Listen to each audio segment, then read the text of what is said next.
नमस्कार, मैं हूं तनिष्का चौरसिया और आप देख रहे हैं एलआर न्यूज। चलिए जानते हैं कुछ खास खबरें।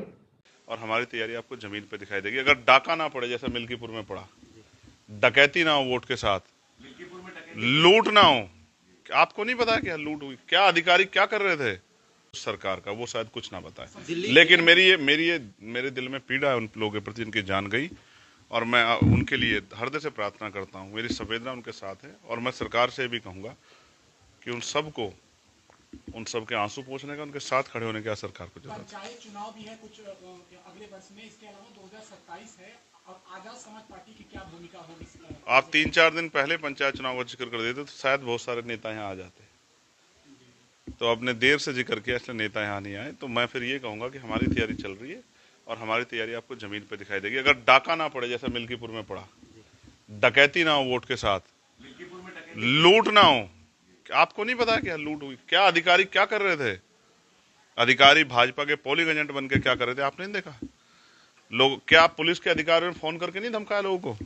वो ऑडियो भी गई है लोगों के सामने, उसमें मुकदमे भी दर्ज हो रहे हैं कि मैं देख लूंगा। ये जो तानाशाही है, ये तानाशाही का जवाब जनता आने वाले समय में देगी। आपको लगता है बहुमत के साथ भाजपा ने सरकार बनाई, तो क्या लगता है कि 2027 में आप लोग के लिए कठिन नहीं? मैंने कहा कि धनबल जीत गया और जनबल हार गया। वोटों वाले हार गए और नोटों वाले जीत गए। पैसे के आधार का चुनाव गरीबों को आगे बढ़ने का रास्ता रोक देगा। गरीबों को अपने रास्ते बनाने पड़ेंगे, तब जाके बात आगे बढ़ेगी। कांग्रेस का रोल है। चुनाव आयोग कहीं ना कहीं सरकार के दबाव में है, जिस तरीके से मिल्कीपुर में हुआ। मुझे तो कभी कभी मीडिया भी दबाव में दिखती है। मैं इसलिए आपसे कह रहा हूँ, और मीडिया को निष्पक्ष होना चाहिए। मैंने चीफ इलेक्शन कमिश्नर राजीव जी की पीसी सुनी थी। उन्होंने कहा था कि हमारा जो पहला रिजल्ट आता है फर्स्ट राउंड का, वो 9:30 बजे आता है। आप 8:15 बजे गिनती बना देते हो, 8-10 पे कि 30 सीटें पे आगे चल रहे हैं, 15 सीटें पे। ऐसा मत किया करो। जनता का आपसे विश्वास टूट गया ना, तो आप लेके कैमरे घूमते रहो, कोई आपसे बात नहीं। सांसद जी, एक सवाल है कि केजरीवाल के बाद अब पंजाब में भी राजनीतिक सक्रियता बढ़ी है। क्या आजाद समाज पार्टी पंजाब को लेकर गंभीर है?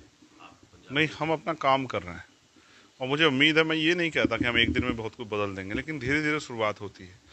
ये कोई भी पार्टी एकदम से आगे नहीं बढ़ती, कोई भी पार्टी एकदम से पीछे नहीं हटती। हम कड़ी दर कड़ी आगे बढ़ रहे हैं।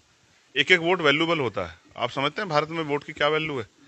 आदमी अपने भाई कैसे वोट नहीं देता, अपने पिता कैसे वोट नहीं देता, अपने माँ के कैसे वोट नहीं देता, अपनी पत्नी कैसे वोट नहीं देता। वोट बहुत इंपॉर्टेंट है, और हम धीरे धीरे कोशिश कर रहे हैं कि वोट जो जनता प्रयोग कर रही है, वो वोट सोच समझ के करे, और उसका फायदा पॉलिसी के रूप में उनको हो। तो अच्छी सरकारों की जरूरत है। मौजूदा सरकार परिणाम के बाद ये स्पष्ट हुआ, इंडिया गठबंधन के जो बड़े नेता हैं जैसे फारूक अब्दुल्ला, उन्होंने एक नसीहत दी है।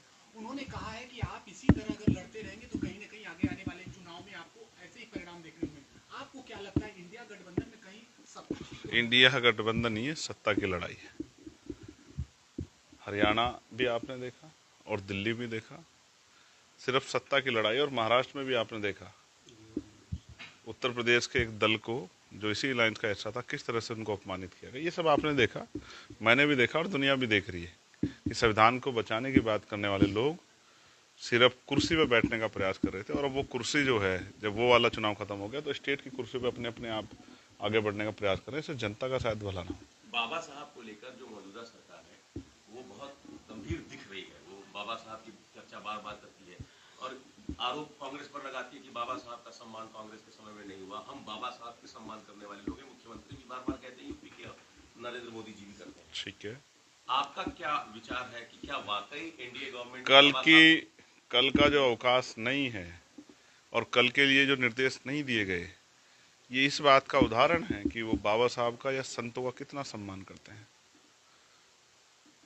हाथ कंगन को आरसी क्या और पढ़े लिखे को फारसी क्या, प्रत्यक्ष प्रमाण की जरूरत नहीं थी। कल का दिन मैं आपको ऑर्डर दिखा दूंगा, उत्तराखंड गवर्नमेंट, वहां भी भाजपा की सरकार है, मैं उनका ऑर्डर दिखा दूंगा। उन्होंने कहा है कि सभी गुरु घरों पे स्वच्छता और उनको सजावट की और उनका इंतजाम जो है अच्छा किया जाए। पंजाब सरकार ने उनसे पहले किया, लेकिन उत्तर प्रदेश की सरकार सिर्फ एडवर्टाइजमेंट करती रह गई, और पेपर करा रहे हैं।